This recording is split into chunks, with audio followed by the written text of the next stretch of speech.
What is up, YouTube? My Cowboys family here, bringing you guys the latest update on our very own Dallas Cowboys. And of course, as always, take a second to hit like, subscribe, hit that notification bell. Follow us anywhere and everywhere at My Cowboys Family. Of course, hop in the Discord, link for that's in the description box down below. Sorry, guys, I was trying to make it here on time. She literally ran from the other room to get to the microphone on time. Woo, we got a lot of pre-stream drops of love. We're going to shout it out in a minute here on a Fan Friday. Much love to the top dog, Dwayne Broussard. How about them Cowboys? Woo. You know it. Much love to the star level member. We're shouting out Silver Star and Over Everything level members tonight on Fan Friday.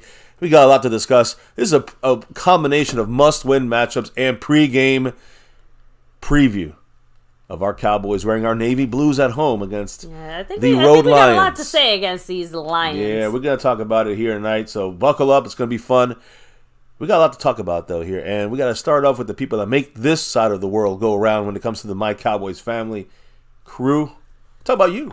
Starting with the man from Hawaii, who's our current sponsor of the week, the entire week. He's got till Sunday with it, Mr. Mark Hosepian. Ooh, a big mahalo to you, Mark. Appreciate you, of course, representing, like you said, sponsor of the week. Although the membership gifting king, who, by the way, maybe was a little active before the stream started, skeptical fan. Appreciate him. Yeah, he had dropped not one, not two, but three pre-stream gifted memberships to three lucky fans. I don't know. Shout out to. Yeah, I mean, I don't think I can even go back that far, but let me see. Yeah. Texas Cat, Bo Smith, and Kelly Lincoln. There you go. So congrats to them per skeptical fan, who's our gifting membership king. And he's done it for back-to-back weeks, by the way, 2 weeks in a row. He's right there in second place for Mr. Skeptical Fan on that board, because in first place it's JD from DC, who dropped 5 on it. 5 pre-stream gifted memberships. Shout out to congrats to those that won. Big Dal 8604, King Twister 8, Royalty Productions, Gabe Al, and Jeff Coughlin. So much love. And congrats to those people, but also extra special love to JD from DC, who currently is the leader on the overall board here tonight, and also the leader in the membership gifting side of things. With, again, Skeptical Fan, but I think he's got 8. JD from DC got 15 so far. And Jason Renfro, you just saw him drop a dollar holler on it here in the stream, but he had a couple other ones as well. Mr. Jason Renfro also in the Cash App. I'll explain in a minute. Yes, he did. He dropped. Well, actually, Dwayne Broussard first dropped another $2 holler with the Here We Go Cowboys. And then he dropped another one saying, how about them Cowboys? Yes, much love. Dwayne Broussard, the top dog. We got more to say about him in a minute in the star level, but also Jason Renfro, star level. He said, dropped $1.60 Go Cowboys, and then a $2 holler saying there's more in the Cash App. And then a final $1 holler Go Cowboys drop. Thank you, Jason. Yes, I appreciate you. We'll shout you out here in the Cash App. You see, bang, right there. Jason Renfro with the Cash App, a $2 drop there, and a Go Cowboys as he tries to make a run at that crown. We'll talk about that in a minute. But yes, just wanted to say overall board, Skeptical Fan right there in second place still. Jason Renfro in third place, but in first place, it's JD from DC, and also leading the gifting board. So we'll see what happens there. Will he break that streak of Skeptical Fans back-to-back? We'll see what happens now. Cash App side, last but never least, Snug X. You know why he's here. Last week's big winner. He's the Cash App king. He's wearing that crown, but who's coming for that? Marissa Sparkle was in first, but we had some movement there. Of course, Jason Renfro in the mix. But we had a couple, I guess you could say another lady jump in the mix, and her name is Orchidelia. Yeah, After Dark specials, if you haven't watched them. It was a crazy one last night, very interesting. One time only, of course. But appreciate you. She said, quote, for your efforts today, cheers, Happy New Year's, Orchidilla. And she dropped that $20 holler in a tie with Marissa Sparkle, right? But we also had someone named McLovin. Yes, dropping that $25 holler. Not McLovin. Yeah, and McLovin, believe it or not, is currently loving first place on the Cash App board. Trying to get that crown. The first time, drop for him. He's also on the overall board in the mix. So appreciate both you guys, Orchidilla and Mr. McLovin. In the Cash App drops, and Jason Renfro with the Cash App drops, along with a gifted membership drop right here, right now. Get greased getting that membership, Navy Blue Crew style. Much love to Jason Renfro dropping another one here on MCF, My Cowboys Family Fan Friday style. Shout out to you, Jason. Appreciate you. And not sure if that may be blocked out. Because I know I see Tom Cook with an Australian dollar holler right before that. Hey, in the house. Appreciate you, Tom, all the way from Australia. What did he say with that Australian dollar drop? An Australian Go Cowboys. That's that star of I'm not even going to attempt the accent. So, as you kind of see here, demonstrated live and in action, there's a few different ways to show the love here at MCF. You have the Super Chat, the gifted memberships, the Cash App. There's a few different ways to hop in there, of course. Yeah. Through the Cash App, money sign MyCowboysFamily. You have the Venmo at My-Cowboys-Family. The regular PayPal link, and of course, the Streamlabs link lets your comment show up on screen like a Super Chat. I do want to clarify, the Cash App crown is made up of these 4 things. Yes. Yesterday, we, of course, had some Cash Apps. We had one right now from Jason Renfro, that $2 drop. But we also, again, these other drops I said with Orcadelia and Monk Lovin'. Yeah, those are through PayPal, right? PayPal style, yeah. So, hey, that leads that's how the Cash App side goes. That's more direct than going through YouTube. You know how they do. They take their 30%. So the other ways that's why they have a little bonus to them, right? So you got a little extra special kind of shout outs for those that drop it through those paths. So again, that's these 4 other ways. You got the thanks button. You got the gifted memberships. You can jump in the membership on your own. There's 4 different levels. We'll talk about that right now. And of course, super chats as you've seen. So yeah, baby. It is a Fan Friday. Very special Fan Friday. And every single day we shout out the star level crew and the over everything level crew. But today we're also shouting out the silver level members, always on Fan Friday. So again, baby, without further ado, we got the crew is growing here. You start with the silver, the star, the over everything. Who's repping it? Thank you very much to Bobby Bottles, Prince Jackson. I know you can't forget about Mr. A. Lavelle, right? The longest running member here 41 at MCF. months. Crazy. Of course, Dwayne Broussard, the top dog himself. We have Mary Alvarez, Skeptical Fan, the Manda Lunatic, Marissa Sparkle, Andy Potched, Jason Renfro, Lincoln Kane, and over everything, Mr. C. Bass. C. Bass, who will be on the show shortly, guys. Yes, that's one of the perks of that over everything. You get to spend a whole show with us, a 2-hour usual show with us here, talking about our Dallas Cowboys, good, bad, and ugly. That's what we're going to do today as we get ready for this Lions game. There's chances to win. There's also a lot of difficulties in this thing here against this upcoming Lion team that we're going to face. So, anyways, enough of me. Yeah, let me do the shout-outs here in the chat. It's time. Say hello and hi to everybody and hand things off to you. Because remember, guys, this isn't just a typical Fan Friday. Our Cowboys are having a Saturday night game, which means it's also kind of a Fan Saturday question. Yeah, it's basically a preview game day thing here with the must-win matchups and the Fan Fridays. You know how it goes. So, like I said, let me start with the shout-outs here. Like Mark Hovsepian. Ooh, in the a house. Big aloha to you, the sponsor of the week. That's right. He's repping that top. He's got the 15-week. That's a record. 15 weeks in a row as the sponsor of the week. Much love to Mr. Mark Hovsepian. And not just Mark. We have Rolando Rodriguez in the house. Always Stephen White bringing the heat. Lost in Translation said, I got my Jimmy Johnson t-shirt ready to go. Hey. They were just selling them. They're really nice out there. I was just about to say, get your gear, right? Mater 97, much love to you. We have Retro Scotty in the house. Man, that dinner sounds amazing, by the way. Tom Cook, from the UK.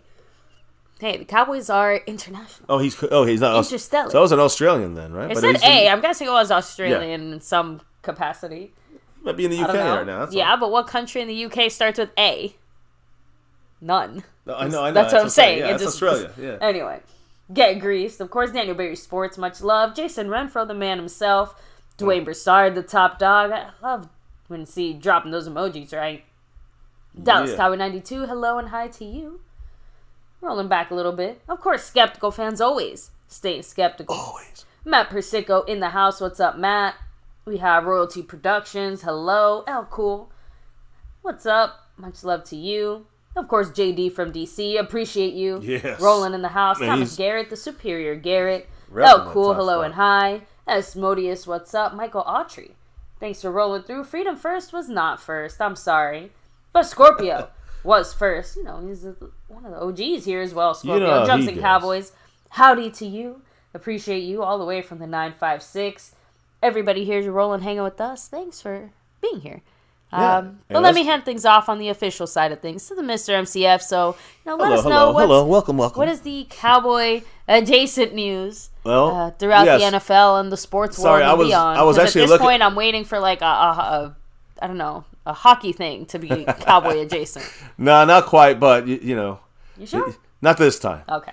But I want to say that I actually was kind of delayed for a split second because and I'm glad you kind of got everything covered, maybe, and shouted everyone out. Because I was just looking for last second information about any elevations and roster moves. We have not seen any today from either team. Yeah, and we were kind of expecting something. But the thing is, and keep this in mind, it happens on night games. They usually do the roster elevations like early the next morning. Never really the night before. Right. They do it either the night before or the next morning. So it sounds to me, it feels like both teams, the Lions and the Cowboys, will probably do it tomorrow morning. All right. When we go live, we'll review that real quick. That'll be, but I have my guesses, my inclinations of who the Cowboys are going to move up and what they're going to do.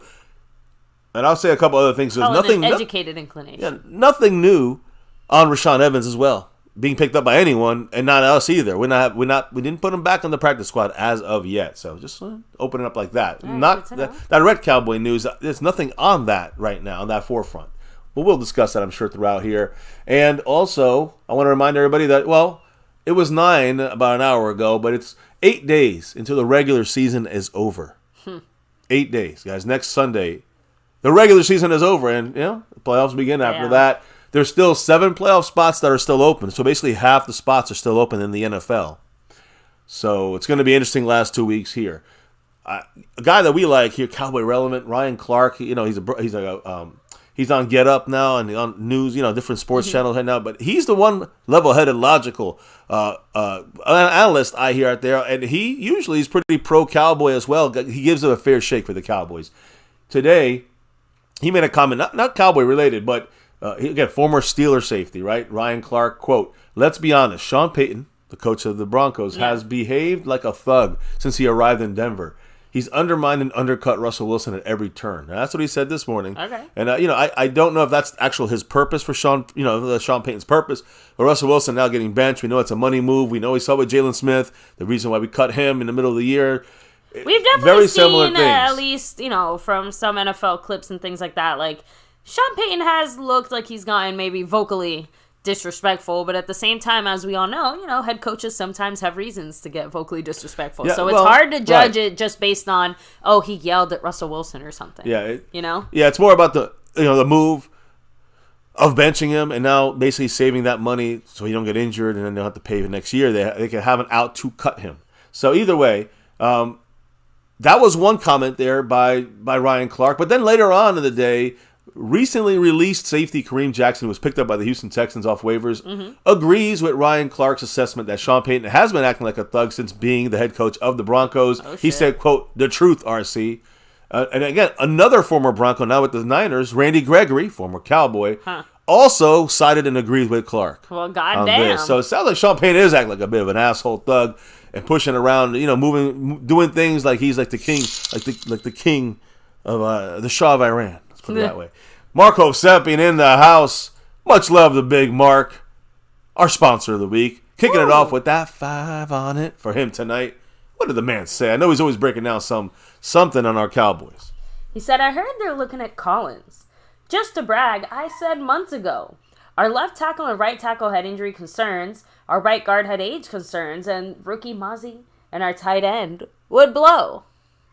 So first of all, shout out to you, Marco Seppi. Mark Big in the mahalo house. With that $5 holler. He's saying Collins. He's talking about La'el Collins. I'm assuming. Right? Yeah. I wouldn't. I mean, I don't want him now. That. I didn't want him then. I'm still good without him. I'm being real, personally. As far as Mozzie, we always knew that Mozzie was going to be a slow start. The tight end one, we all were hoping our initial thoughts and feelings weren't going to be true, but let's be real. I don't think anybody was happy about that tight end move. Yeah. No, we sure as hell were not. Yeah, no. Agree with the tight end move. We question that every day when you got Osiris Torrance out there doing a great job with the Buffalo Bills. But Mozzie, we know. For me, I know it's another year before we're going to see him. No matter if you picked him first in the draft, you have to wait another year from 90% of those guys, anyways, in their defensive tackles. But again, like the Osiris Torrance move, that would have been a better move at tight end. I truly think that La'el Collins is far from the answer. I don't know if that's what you're saying, that you like that move, but I personally do not like that move. No, that's what I'm trying to say. I didn't want La'el Collins before. Well, I didn't want him the last few weeks. Well, I still don't want him now. I didn't mind La'el Collins when he was here, even before they cut him and stuff. I still liked him. Actually, I thought he was better than Terrence Steele because, as you see, Terrence Steele after the injury, unfortunately, that probably derails his career. And in the Cowboys front office, the clown show said, well, why don't we pay him a lot of money now right off this injury, like we did Michael Gallup that last year. It worked out really good for us last year, right? And after that experiment they did and failed last year with Gallup, they decided to try it again. That's clown show. Now, that can't be helped. But yeah, that part is on La'el. Why would you set Terrence Steele right now, who is far from Steele on that right side, blowing a lot of blocks. I mean, and now you're looking at La'el Collins, who would, I don't think he would have been able to hang in here with us anyways. If you bring him in, I don't even know if he's better than Let's-Go right now. I'm just being honest. So, if we brought him in, it'd be another clown show move to me. Appreciate you, Mark. Taking Jason to 81 points on the stream boss. I said it does kind of feel that way, personally. If we were to bring in La'el Collins. Yeah. It's usually we don't restock. The epitome of clownery. Usually we don't restock, though. We don't usually re-get our guys. Re-sign our guys. That part usually doesn't happen with a former Cowboy. And La'el Collins is that, although he is a good friend of Dak Prescott. So, that's always a pull. I guess you could say he could always be back. You never know. There's still a huge part of me that's just really hoping that, because I remember I got a lot of shit for not being excited about Terrence Steele, and then he started playing good. And then I said, well, I guess I have to eat my words, Terrence Steele. You showed us something. And then he got hurt, and then the Cowboys signed him. And now he's come back, and he's looking like exactly that Terrence Steele that I used to rip apart. Yeah. He looked bad. You can see one of the things I put up on the shorts. It just looks horrible. As a former Terrence Steele hater, I am genuinely hoping that this is just a blip in the radar, that this is just it's worrisome, the typical I'm coming back from a serious injury, having a shitty year type of thing. Right? We hope. But realistically speaking, there's fear. We all know this could end up more like a Michael Gallup type of situation. Oh, how about you don't give a shit even after the injury, and instead we just dumped a bunch of money on someone who's basically just taking up a roster spot. That's why I said we should never have done it. I'd rather would have rolled the dice with these guys and signed CeeDee Lamb. Now he's going to get more money because he's having a better season. It's just, it's backwards work. It's clown show work. I am genuinely holding out hope that Terrence Steele can go out there and prove me wrong. But I don't know. I hope so feels too. Like that'd be a win for us. For as much as we say that the Cowboys hit on offensive linemen, it has felt very lackluster the last few moves we've made. Tyler Smith, thankfully, has worked out since then, right? Yeah. But even that move didn't go as smoothly as we planned, since the second we thought we had a left guard, now we have a left tackle. So, thank goodness for us, but still, I think my point still stands. Shout out, by the way, we have back-to-back. Ooh, $5 like our 90s Cowboys here. Huge shout out to Jacob Vasquez and Mark Hovsepian. Jacob Vasquez said, "What's up, y'all? The last day of the curse of Jimmy Johnson. Yep, I was about to mention that. Football gods finally forgive us." That is the hope. We don't believe in those. Instead of amen, what would football players say to break a? How about them Cowboys? True. How about them Cowboys? That's the hope. Oh, but yes, look, the football gods have to be doing something for us, right? But we still have like a whole game to play. Is he inducted before the game starts? At halftime? After? Okay, so that means we're gonna have a really shitty first half. I don't know. We'll see how they come out. We did pretty good when we put in when we had the Rams game we at, and they had DeMarcus Ware going in the Hall of Fame. You mean DeMarcus Lawrence? Anyway, real quick, Mark Hovsepian, shout out to you with his $5 holiday saying yes. I'm hoping parts of my anatomy grow. I predict Dak throws for 345 yards. Detroit is like Philly. They're a good team with a crappy defensive. I'm guessing defensive backfield. Yeah. CD will or should have over 100 yards. Right there, everything that Mr. Mark Hovsepian has said right there, except for the anatomy part. I mean, that sounds like a personal thing. But the Dak throwing for over 300, I'm on board with that. That should happen if we can block. If they block, that happens. That happens. CD gets over 100. He gets his +3 catches and breaks the Michael Irvin record, which we're going to talk about. Yeah, Lost in Translation said, you can only draft one top lineman at a time. I know, but we do good at it, that's for sure. Even the ones that we have genuinely tried to get closer to the top, there's been a few that just haven't worked out. And most of these spots, I mean, think of it. Steele, wasn't he undrafted? Yeah, no, Terrence Steele was undrafted.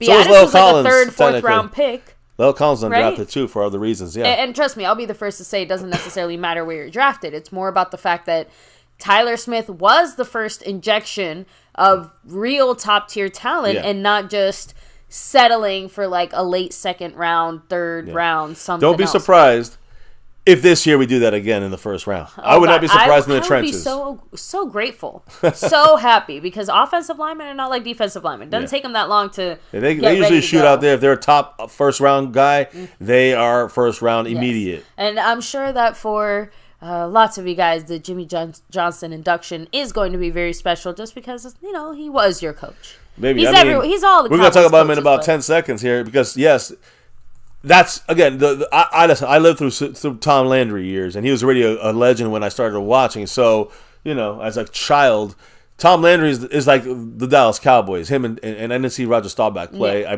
I saw Danny White. But my point is, him, Tony Dorsett, that's like, to me, it's Tony Dorsett, Danny White, and Tom Landry. That is my recollection of the Cowboys the first 7 years of my life. But then I also, definitely the impactful years of Super Bowls is Jimmy Johnson's the man. All right, so that's why this is one of the big ones for me. That leaves an impression too.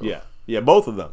But I understand it was Tom Landry's time to go. I didn't like the way Jerry Jones did it. None of us did. But the new influx there of Jimmy Johnson, which by the way then was rare. You didn't have anybody win a Super Bowl from college like that. Well, so Jimmy Johnson changed the game back then, and Jerry Jones helped change it. But yeah, now hopefully we go back to old school, feel your gut guy who was probably like a guy who was really great. Would have been great at the Jimmy Johnson era time, but now we'll see. Mike McCarthy could possibly get us a third straight season with 12 wins and playoff teams, but we got to get farther in the divisional round. Case closed. Anyways, let's get back on track, guys. Appreciate the drops of knowledge, the love from above, everybody in the chat. Don't forget to hit the like, subscribe to the channel. Almost at 30,000 family members here. And, of course, hit that bell. All videos. We're on Twitter at MyCowboysFamily. You know the deal. And shout out to everybody who's dropped the love tonight and to this week, who are all represented here on the board somewhere through the tickers and such. Now, that's the Sean Payton news there from the Broncos side of things. Really quickly, because the Commanders are our last opponent next week on Saturday or Sunday. They haven't announced it yet. But the Commanders quarterback, which is Jacoby Brissett now. Remember yesterday we talked about he's now the new starter. Sam Howell was benched. He's being added to the injury report today because of a hamstring tightness issue he's having. And he's listed as questionable to play for the Sunday game against the Niners. If he cannot start, Sam Howell will start. So literally they might just go right back to Sam Howell for at least this 1 week. We'll see what happens. So keep an eye on that because, again, after this week, we get Washington in a game that if we beat Detroit, no matter what happens with Philly, no matter if we beat the Detroit Lions on Saturday night, the Washington game will be a must-win for the Cowboys.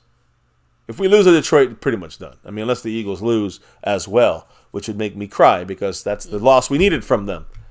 Anyways, moving on to the game and really the halftime portion of the game, baby. It is the great Jimmy Johnson. Today, as you guys said in the chat, is the final day of Jimmy Johnson not being part of the Cowboys' Ring of Honor.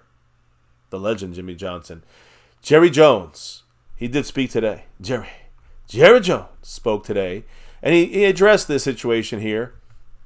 He said that the entire Fox pregame crew who's doing the game will be on hand to... I'm sorry, well, yeah, they're going to be... actually, they're not doing the game. It's ESPN doing the game, but the Fox pregame crew, which has... Of course, Jimmy Johnson, part of that group, right? He's part of their basically their Jimmy Johnson's coworkers. Yeah, they're all going to be there on hand to celebrate with Jimmy Johnson going in the Ring of Honor. Okay, that's really nice. Yeah, and Jerry Jones also said today, and this was on 105 Through the Fan. He said that he and Jimmy Johnson have never had a contentious meeting during their time together with the Cowboys. Now, that Your nose is growing because that's a lie. No, all the contentious meetings happened after they they parted ways. Is that what you're trying to tell us, Jerry? We know of issues that no question these two went at it. Not every single day. They went at it towards the end. They went at it all the time, and it was a back and forth kind of. It was the way you describe it would be contentious. Look, their relationship at the end. Sometimes call my kid by my dog's name. Okay? I can't imagine being 80-something years old trying to remember something that happened, 30-something years ago. Yeah. All I'm trying to say is maybe Jerry got a few of the details, mixed up. Maybe he got Jimmy mixed up with, Barry Switzer for a minute. He's getting... I don't know. He'd be conveniently having selective Alzheimer's there. I don't know. But either way, yeah... Jerry Jones. Look, that's funny as shit. Yeah, he's we all know it's crap. There's literally footage out there that can disprove that, but it's okay, Jerry. Even the way they grabbed the trophy that last time together, it's almost like he they were fighting ripped it out of his hand almost. Yeah, he fought him for it over his head, and it's like, come on, man. And obviously, Jerry Jones was wanted to be in the spotlight constantly because he got the coach, which is the credit he's given. He's the one that hired the coach that got these Super Bowls and got this team turned around. That is true. Jerry Jones, thank you for that. But Jimmy Johnson gets the rest of the credit there, while Jerry's just like, look, I'm signing checks. I want to be a GM. So, Jimmy, once you're fired, I'm going to be the GM. And he has been. He won one Super Bowl as GM for the Cowboys. He did that with Jimmy Johnson's guys. He hasn't won on his own. That's been his lifelong dream for Jerry Jones. And Drums and Cowboys, to me, Landry is like the foundation of the Cowboys, right?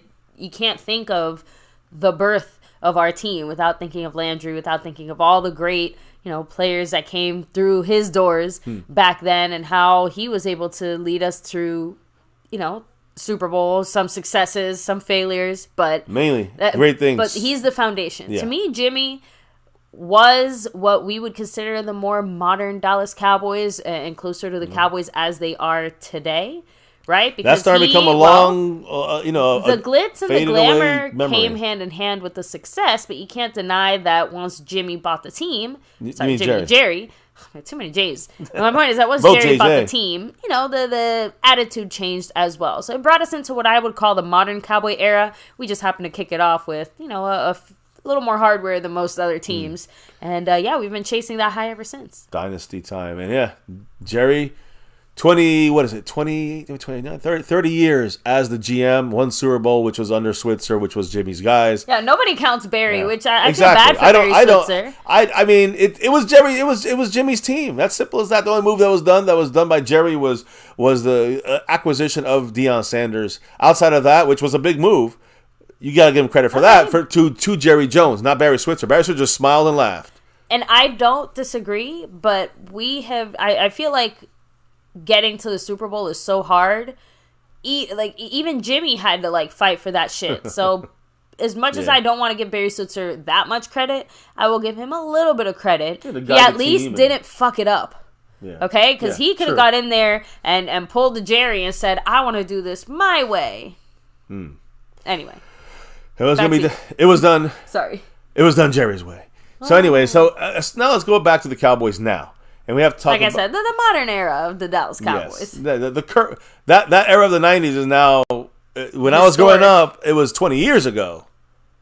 Now it's it's 30 years. I mean, it's worse. This is the Cowboys of the 90s are just a tale right now, it feels like, to some of the fans nowadays. They don't know. They haven't seen them. But let's talk about the current situation, and we could break that fucking streak and see what's going on with Tyron Smith, because we need him back. We just talked the offensive line, how important it is.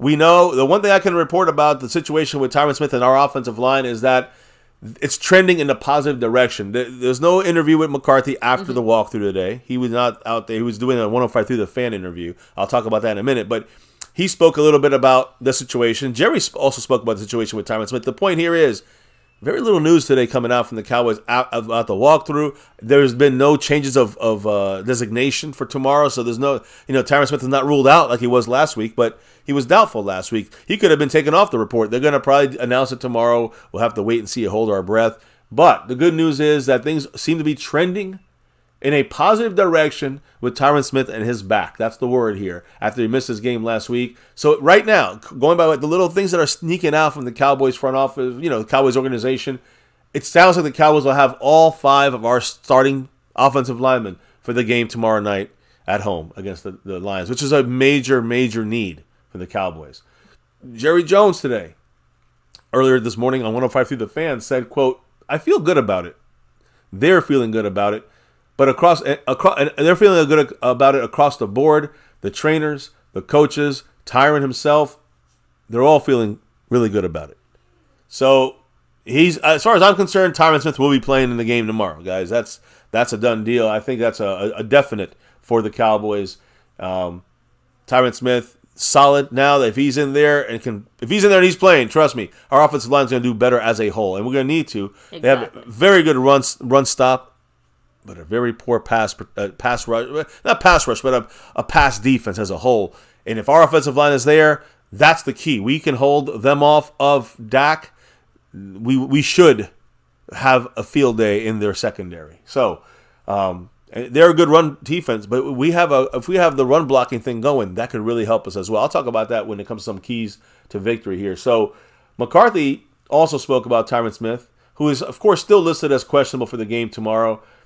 McCarthy said, quote, I think he has a good chance to play on Saturday. We feel really good about it, end quote. So basically, literally echoing exactly what Jerry Jones had said just, earlier in the day. I think actually Jerry Jones was afterwards. So actually Jerry Jones is echoing what McCarthy I don't want to jinx it, but I am feeling pretty good about Tyron's chances of playing. Yeah. It seems like he is leaning towards being active and available. And I know I saw a comment here by Lost in Translation saying that, damn, we missed an opportunity. We should have tried to play him during that Miami game. I disagree. The Miami game does not matter as much when it comes to our overall attempts to do what we're trying to do in the postseason, and that as means, much as the Detroit game. And the reasoning is because that would be a second seed to third seed difference. If we lost to Detroit, because again, I'm not saying people think we'd win every game. If we had run Tyron Smith last week, he would not be playing this week. Exactly. And we'd have trouble against the Detroit defensive line, even if they're not as powerful pass rushing, so they will be now. Last week, taking Tyron Smith out was so he can be here. We might win that game against Miami. Yeah, you know what? We might have won that game. We could afford to lose the Detroit game. And that, I think the Cowboys would have blown this game tomorrow. I think now there's more need for the Cowboys to win this. So if the Cowboys can pull out a win at home, where they play great on offense, play fucking great, very good on defense, then, that would be the right decision, in my opinion. And again, to think about this, we might have won anyways with Tyron Smith. He might not have made it through the game last week if they had rushed him and pushed him in there. So I'd rather, if I had to pick one of the games to win, I'd rather lose at Miami and win home against Detroit, and that just helps us. Again, that would mean we either get the third seed if we go the Miami win route, lose to Detroit, and win the last game against Washington, and hope the Eagles lose a game. If that happens, we get the third seed because the Lions will be in front of us. Or, okay, looks bad for us now, but not really, because if we win out our last two games and the Eagles lose one game of the last two, which is still going to be tough to happen, but if that happens, we get the second seed guaranteed. That's it. Those are the two options left.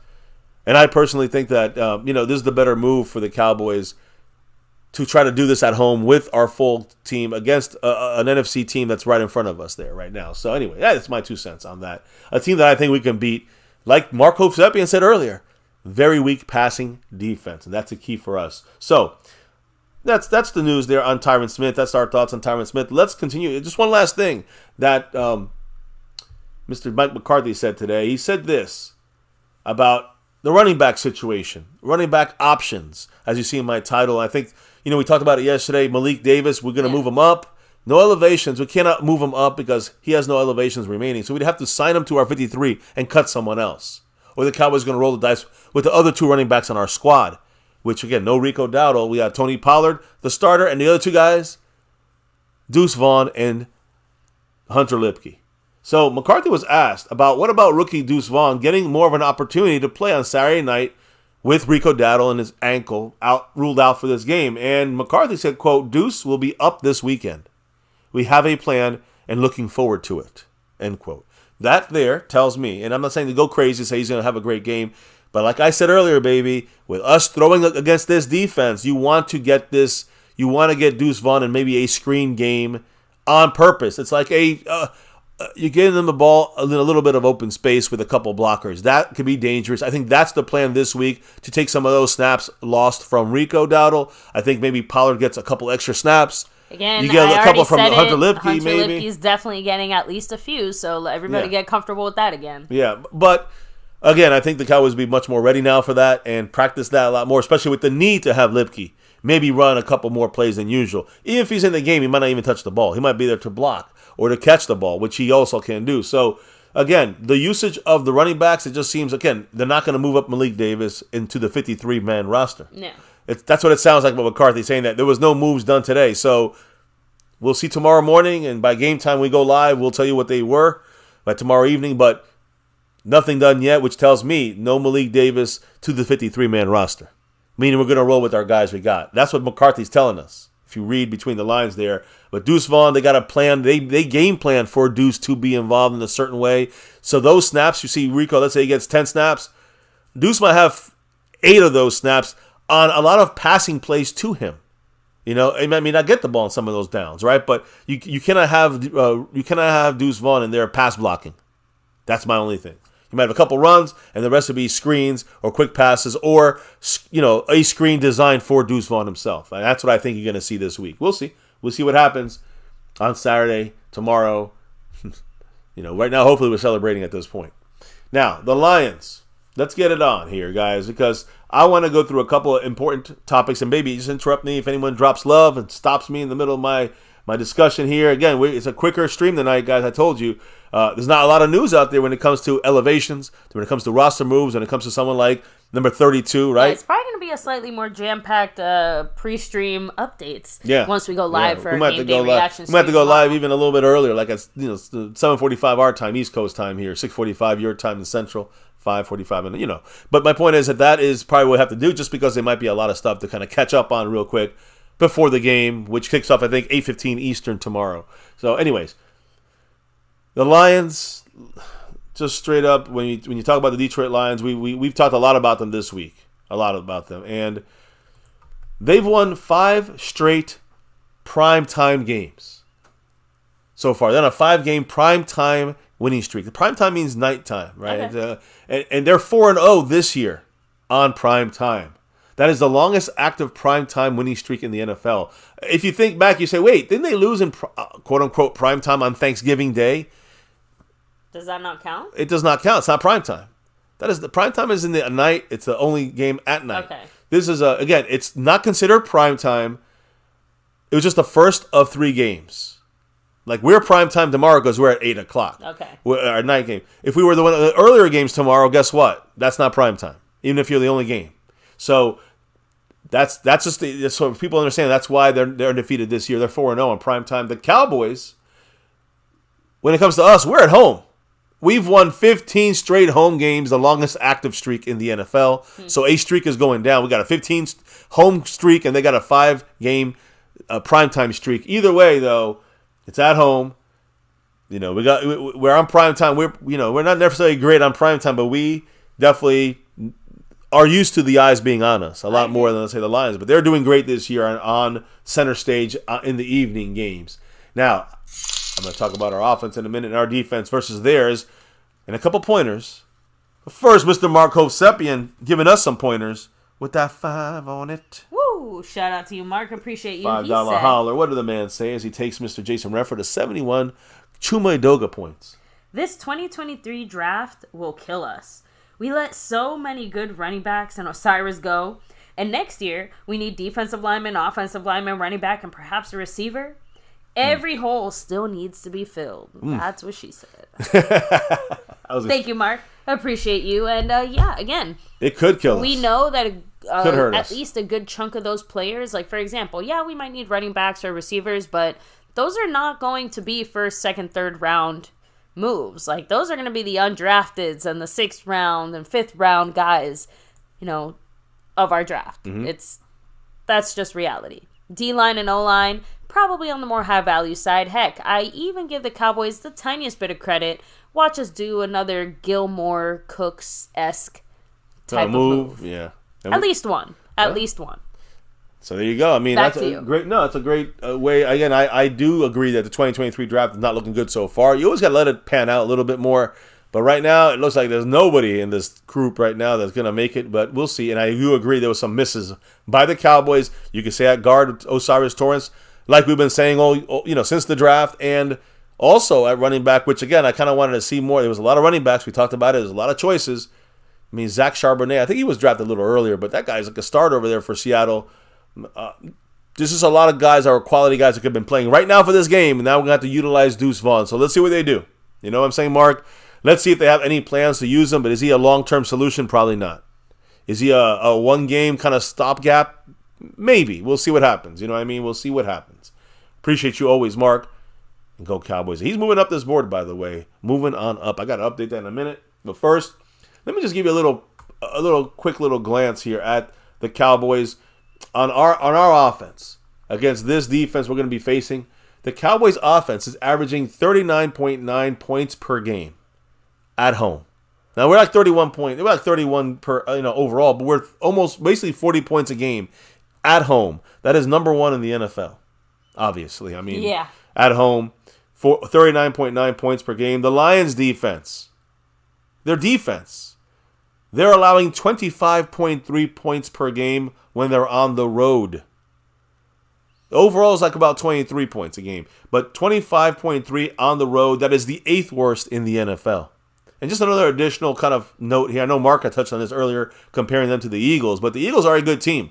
The Lions are a good team. They have weaknesses like other teams have weaknesses, but the one thing they don't have is that physicality that like you'll get from the Niners or the Ravens or these other teams. Or even a little bit from the Eagles. A little bit from the Eagles, but they also give you a little bit of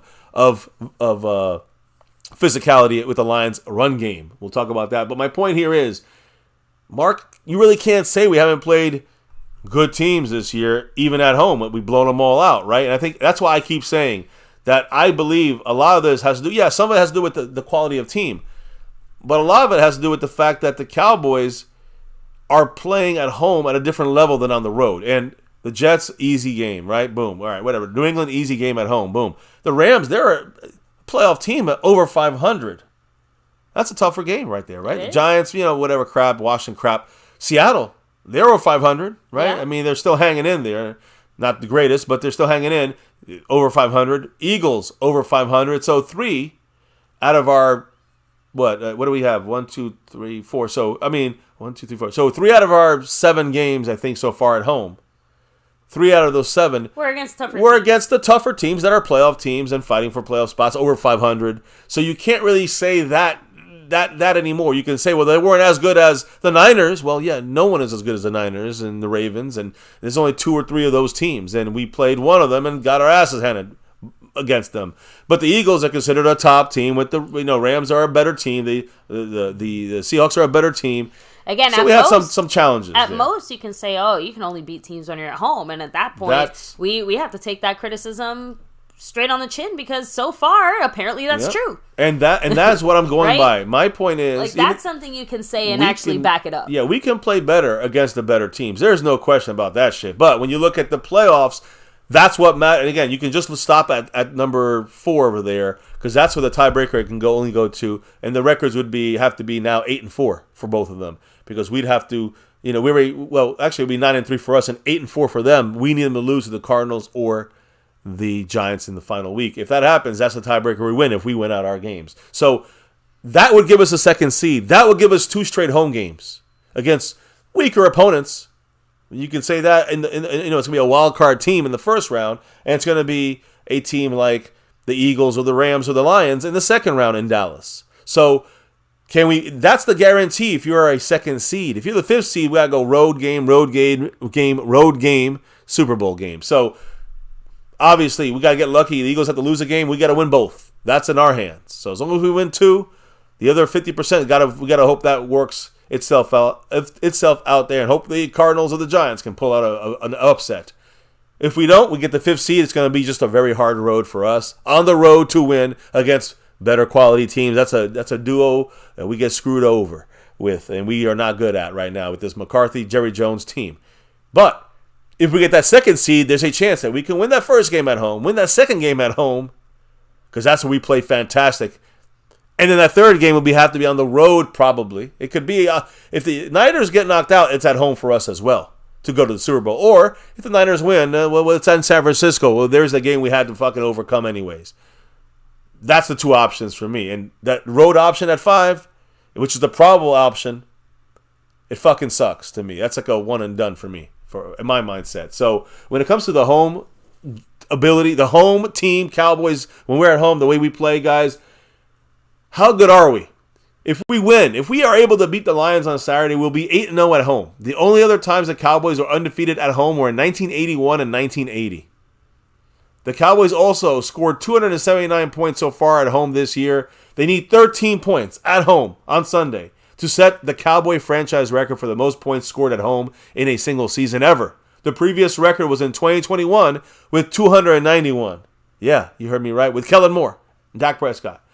To say the Cowboys could use a home playoff game or two, getting that second seed, that's what it would. If we win our first round game, we guarantee ourselves a second home game in the divisional round. That would be such a difference in a season for us of success. The road game, we could lose that first road game even to Tampa. Yeah, I said it. But we're probably going to lose the next one in San Francisco or even in Philly. We have a chance, but the odds are against us. The cards are stacked against us. So, to me, it would be you get that home, somehow you get that second seed, that home, 2 home playoff games, and you got a chance to get some confidence and push it through, maybe, lucky enough, to beat a Niner team and get in the Super Bowl. I don't know. But that's a better chance than getting the 5th fucking seed and going 3 road games. You know what I mean? Woo. We got some love dropped here from above from Jason Renfro in the house, dropping that $2.60 holler, adding a couple more on the top of that board. He's got 74 points on the stream, boss. What did the man say? Go Cowboys. Go Cowboys. Thank you, Jason. You know, Appreciate really, you, of course. nothing really needs more to be said than go Cowboys. I did want to take a second to hit up 1 or 2 quick comments in the chat. Smody is throwing out there, the 5th seed will ultimately be our path, just like the 2012 Giants. And that, well, again, we're hoping that miracle happens. And it could. I'm not counting the Cowboys out. It's a lot more difficult the way we played on the road so far. Showed up at, 4th quarter against Carolina, we're up 17-10. Yeah. Hey, if the Super Bowl was easy, everyone would have one, right? Raymond Arredondo said if we would have gotten a big back, it would have been different. As far as in the draft, right? Translation saying, I want to see Deuce get some draw plays. Draw plays, and I think screen, anything getting in space, he can do something there. But go back to the quicker comment before that. If we would have gotten a big back, it would have been different. Here's what I'm thinking. Forget about drafting a big back, like Mark was saying. I think we should have went after someone named, and I said this all off season, I said this all in the season, and he was picked up a month and a half ago, Leonard Fournette. Like, that's a big back that he can run back kickoffs, right? But he's a guy that you can use, obviously, as a power guy who he's a veteran. Risk than a rookie, I have to admit as well. And less risk as a rookie. He's got veteran in him. He's not going to need to carry a team. We just need him for the big plays. They got the tush push. We got Fournette. I'm just saying, like, it could be worked in there. We just never even looked at them. We just went with the coaching staff, the front office. They went with, let's get the cute little Deuce, which is fine, but you never got that big guy with them. And that's where I think the Cowboys failed at. I agree. And thank you, Retro. It's the 2011 Giants, not the 2012 Giants. Yes, there you go. So, Drums at Cowboys saying, I still think McCarthy's on the hot seat. If we have to go on the road, jobs are still on the line. Oh, yeah, for sure. That's the first reason why you see McCarthy gone, because we're on the road, and we're going to get bounced the first or second game. Not even that, but it does feel a little bit weird to think, like, oh, you can just go and you can just fail, and you're not going to be in trouble for that, or you're not going to, you know what I mean? Like, there's no repercussions for that. Even if it's just, like, the threat of possibly being out. You know what I mean? Yeah. I feel like Jerry can't just outright, extend McCarthy, a week before the playoffs or some shit like that. You get what I'm trying to say? Yeah, I think we're all on the same page here. Yeah, I do. I understand. So that's, again, any other got comments before we go? I got a lot to talk about. There, the run game won't work if we don't address the O-line. And that's why I'm ecstatic that it looks like we're going to have all 5 guys tomorrow. And I'm talking about Tyron Smith coming back from injury. That's a big difference maker. So let's talk about some keys. This is it, guys. This is the end of the show. We're going to wrap it up here, but I got a lot to wrap up. Don't run away yet. It ain't over that quick. I want to know what you guys think about the thoughts I have on the multiple keys. I always do this every time before the game, usually Fridays, but it happens to be a integration of a preview Saturday live stream. But I want to... It's a Fraturday. Exactly. We got to give a couple predictions here at the end, so don't let me forget, baby. At the very least, score predictions. But this is most important to me than predicting the score or predicting bold shit going on. This is the facts going on here with the matchups that are key for us to win. And we don't have to win them all, guys, but we got to win some of them. Some of them we must win. And let me start on offense. We talk about scoring points and shit at home, where I think that we have a much better advantage. Whatever the reason is, I know the fans are great. Bring it tomorrow, and a lot of people are going to this. Be loud for this team because Dak Prescott in that navy blue is going to be repping this offense. And to me, it's about the blocking. But let's just see what he's going to have to read the linebackers and get away from guys that are coming at him blitzing from the linebacker spot like Alex Anzalone. Or Anzalone. Either way, Alex Anzalone, he's number 34, weak side linebacker. He's a pass rusher. He's, I think, leader in sacks with 6 on the team for the Lions. They are a very good run defensive team. That's number 1. Keep that in mind. But they are very vulnerable when they throw the ball. And one area that they're not really focused on is, or really they're not really used to doing, is playing against mobile quarterbacks when using designed quarterback runs. And of course, we know Dak does a lot of RPO with the run. They don't do well in this. With this secondary of the Lions being shit, let's be real, they're a big liability. They're going to be playing more man coverage. And it should be opening up running lanes for Dak Prescott. The run game is going to be shitty, guys, but we can use Dak. He's going to have to run a lot in this game. And I don't mean to get like a shitload of yards, but to really open up stuff when they're playing man. Dak needs to step up and maybe go a little quicker and attack those open spots on the field with his legs, not his arm. Hold up. Marco Seppian in the house with that 5 on it. Woo. Another one. Much love to Mark. Let me add up the numbers here because he is moving up this board and he is, I think, in the spot there where he could be taking over a couple places. I'll announce in a minute, baby. You hit up his comment, Mr. Marco Seppian, our sponsor of the week with that 5 on it. What did he say? I don't blame Pollard at all. Our center is solid. The right guard's good, but older now. Mm-hmm. Right tackle is injured. The left guard is great, and our left tackle's injured. We should use the pass game to set up the run. That's what we're going to do. We're not going to, again, this is, like you said, it's not Pollard's fault, but I mean, Pollard made a bad decision last week, let's be honest, and he took that inside move for some reason. If he didn't do that, it's a touchdown, and we maybe win this fucking game, right? Last week against the Dolphins. Mm-hmm. If it wasn't for Pollard cutting it in, he could have hit the pylon. Easy TD for TP.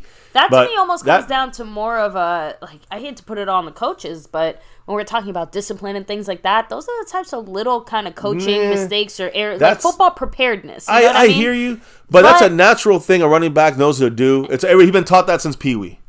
Pop Warner, trust me. And I don't disagree with that either. So it's more about like I said, it's more about the allowance of the half-assing. Yeah. Anyway, listen, but hey. No, I'm going to continue to... The coaches certainly didn't want that either. Yeah, so. Agreed. And I'm going to address in that statement that Mark just dropped there, by the way, leaving Jason Renfro with 69 points on the stream boss. Giggity. But Dak Prescott, his legs, this running game, again, they're the third best run defense in the NFL.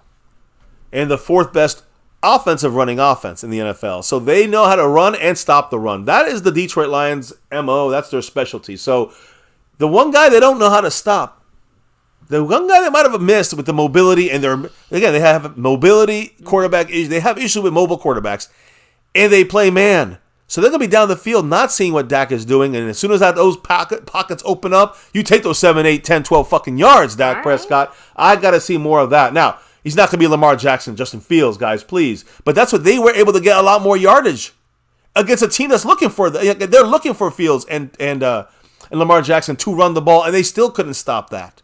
They're not going to look for Dak to do that. Dak needs to take advantage of this time, I think. And that's one of my keys to victory. Dak's legs, not his arm. We all want his arm. He's fantastic. You see that pass to Brandon Cooks? Fantastic. Small window target.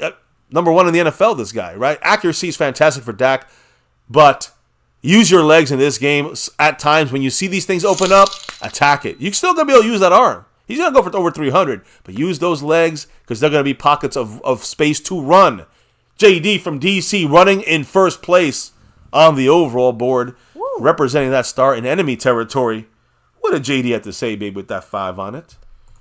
Hashtag coach 'em up. Go Cowboys.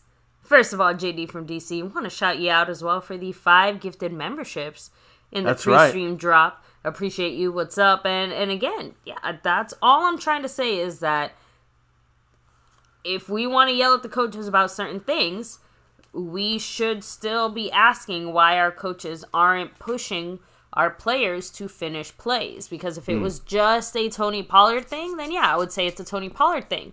That's like the third or fourth guy on our team this year that had a touchdown or had a huge first down and then basically just like half-assed it and didn't get it. Well, you know what, baby? Like you said, JD from DC agrees with you. Hashtag coach them up, like you said. Coach these guys up. Tell Pollard, hit the pylon next time. Right? You got the speed. It's common sense. Don't take the quickest route. That's not the answer all the time. So much love to JD from DC, who's, by the way, in first place on the gifting membership board and the overall board, trying to get that sponsor of the week. And he chopped down, both him and Mark chopped down Jason to 64 points on the Stream Boss. Now, again, so Dak's legs in the run game is where I see the Cowboys having success. All right? Now, while he's on the move, though, I don't just see him like running. While he's on the move, like he's done before, you extend the play.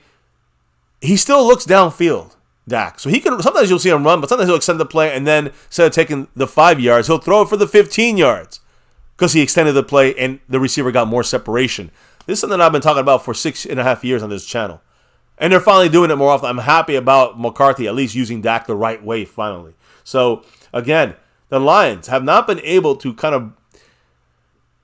They never beat Dak Prescott in their history. But the Cowboy offense, right now, it's a new year, so I don't even care about that. But the Cowboy offense has to take advantage of the Lions defense that really stops the run. So another way of kind of running on them is using Dak's legs. Using Dak's legs. And the Cowboys have to kind of... If the Cowboys do this... Let me tell you how this is going to set up the future help for the Cowboys. If Dak Prescott early in the game uses his legs and runs for those 7-8 yards over and over again, right? For a quarter and a half, what happens to the defense? You know what they do on defense? The adjustment. Dak will now be, if he does this, it will keep the Lions with an extra player in the box to watch and control Dak Prescott in a way, kind of a quarterback spy. And that will open up the field already, even more than it's going to be open. It's going to open up the field more for Dak Prescott to see more throwing lanes become available if he uses his legs and creates that need for them to add another guy in the box, in the middle of the field, that linebacker, whoever. They use a safety, whoever, to watch Dak Prescott. That's going to even open up more passing lanes for Dak. Do you understand how this works? It's just it's a 1 + 1 = 2 situation here. And again, if the Cowboys do that, a huge first step for the Cowboys winning not just this matchup, but this key to victory, but the fucking game. That is a domino effect. Dak's legs, quick runs, and getting the Lions to move their guys even more inside, that opens up a lot of passing lanes for the Cowboys. And their secondary is already shitty. This is a way of exploiting them even more. Now, this doesn't happen without the offensive line blocking. And, I'm going to put up here the actual kind of, their defense as well. Because we got to take a look at their defense against our offense and what are something we got to watch for. Dak versus just doing the scheme thing is great. But Terrence Steele is going to have to come up unbelievably huge against number 97, Aiden Hutchinson, their best player on defense. Terrence Steele versus Aiden Hutchinson is a matchup you have to watch this entire game. Right tackle, Terrence Steele, got to protect Dak Prescott in this game. And right now, Terrence Steele is allowing the third most quarterback pressures among all tackles this year. Hutchinson is among the top 5 in pass rushers in the NFL. Top 5 in quarterback pressures. Remember, Mike has 97. He has 87. Like, he's right there in the quarterback's face every game. This is a nightmare matchup for them. This is what could stop the Cowboys from doing what I said already on the step 1, which is getting Dak. This guy's breaking down the right side. We're going to be in trouble all game.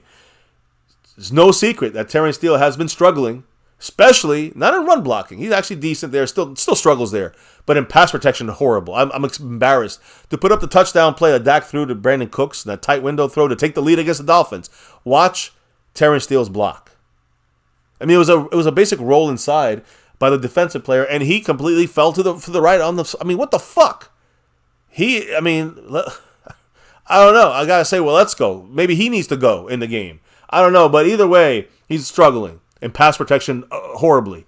And now that he's going up against one of the best pass rushing pressure defensive edges in the league, this is not going to help his stance this year. So he's have to have a really good game to show us that he can he rebound, because for the playoffs, this ain't going to do it. This is not going to cut it in the playoffs, guys. So what the Cowboys have, if he's not winning this battle, or at least neutralizing him to some extent, the Cowboys are going to have to give him help. If they don't, it's on the coaches now. Do you understand what I'm saying? Tyron still got to succeed. He doesn't. He's failed. Now to help him out, we gotta change shit up a little bit. And tight ends and running backs have to help chip block or double team when possible, if needed.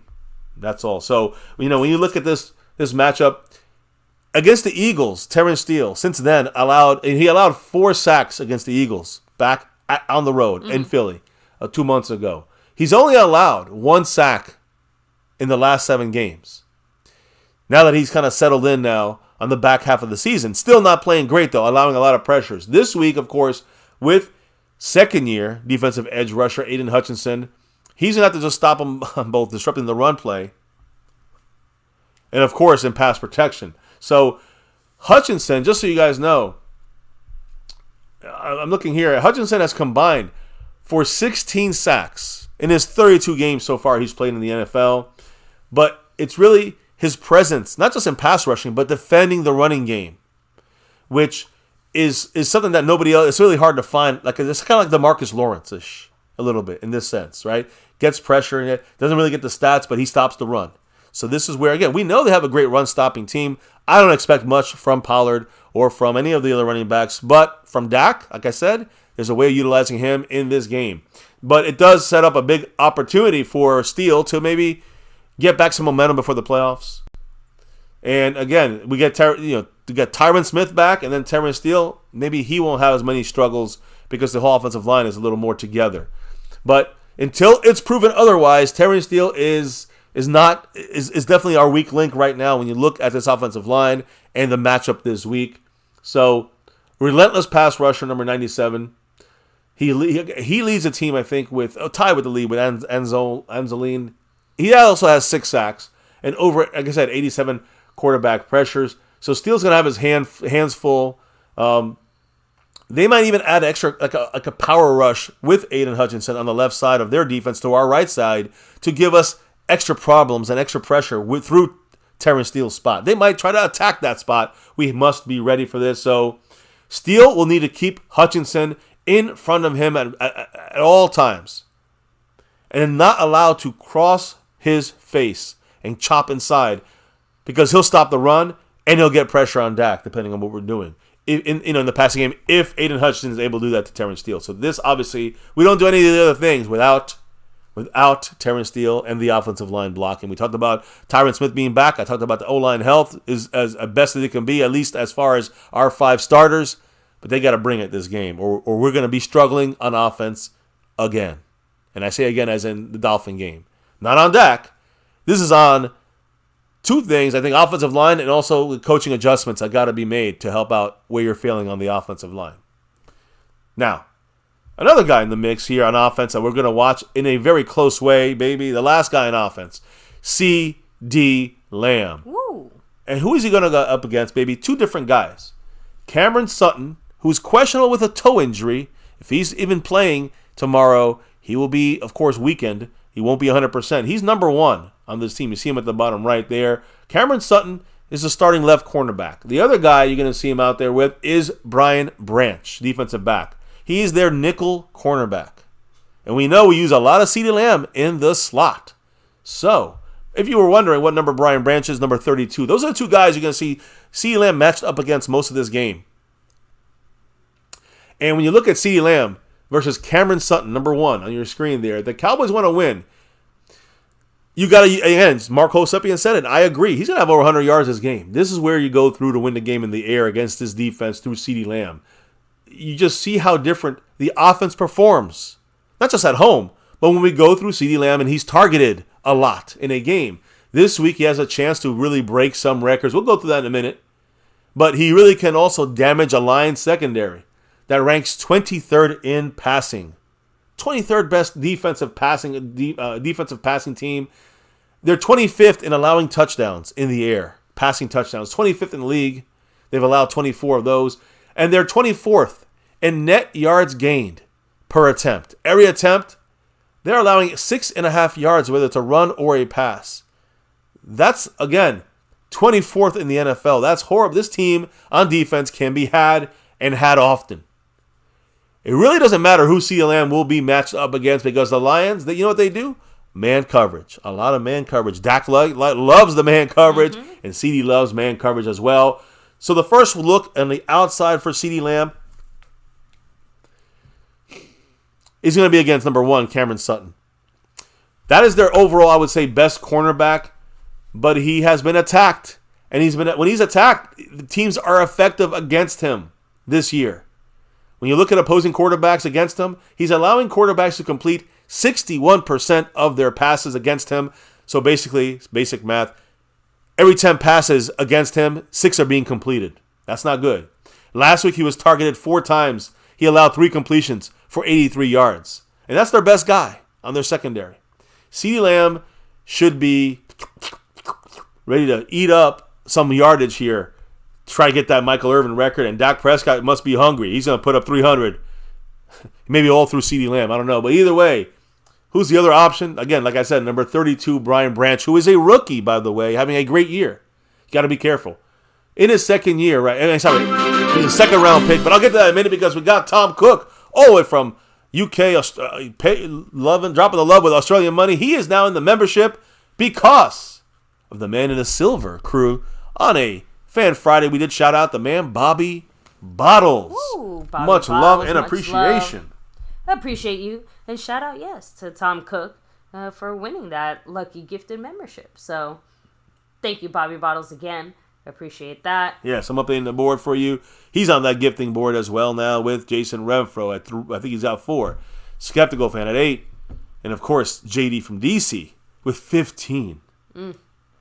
So, now just kind of rolling back through some of the comments. Mike Aldana saying, Aiden Hutchinson will be a handful for Steele. For sure. So, Lost in Translation saying, to neutralize Hutchinson, we should run inside traps by pulling Tyler Smith from the backside. I like that. I like that. Great side. You know, you pull to the right, you're going to neutralize him when he cuts inside. Exactly. That's how he stops the run. So that's a way of kind of, hey, you can have an atomic bomb going off. And Tyler Smith is going to have the momentum going into Hutchinson that you get. All the running back got to do is follow Tyler Smith's ass and then cut left, and you're gone. You know, once you get through the hole. Anyways, yes, great comments there. No, just trying to. I want you guys coaching out there. Read in there, and Tom Cook, awesome. Let me see. Mike Aldana saying, we need to invest in one of the opportunities mismatches that were given. Oh, we need to capitalize? Cash in on? Yeah, I mean... There you go. We need to cash in on the opportunities mismatches that were given. Yeah, you guys seen those 3 that I'm talking about right now. CeeDee Lamb, Terrence Steele, Dak Prescott. We went 2 of those 3. We should have control on offense a little bit better. You know what I mean? I'm going to update the board, but you hit up a couple comments here. No, if you want to shout out the people that are repping the board, that's fine too. But definitely do some comments if you... Yeah, we just read most of them. But Raymond Arredondo saying everybody's going to feast. Heck, yeah. Again, the one good thing, if you want to call it that, thing about this matchup with the Lions, I do think, if you want to call it a bold prediction, I think we're going to have lots of people sitting down at that table. I think lots of guys are going to get the ball. I think the ball gets spread around, showing some love. Just throwing that out there. So Brandon Cooks and everyone gets in the mix, yeah. huh?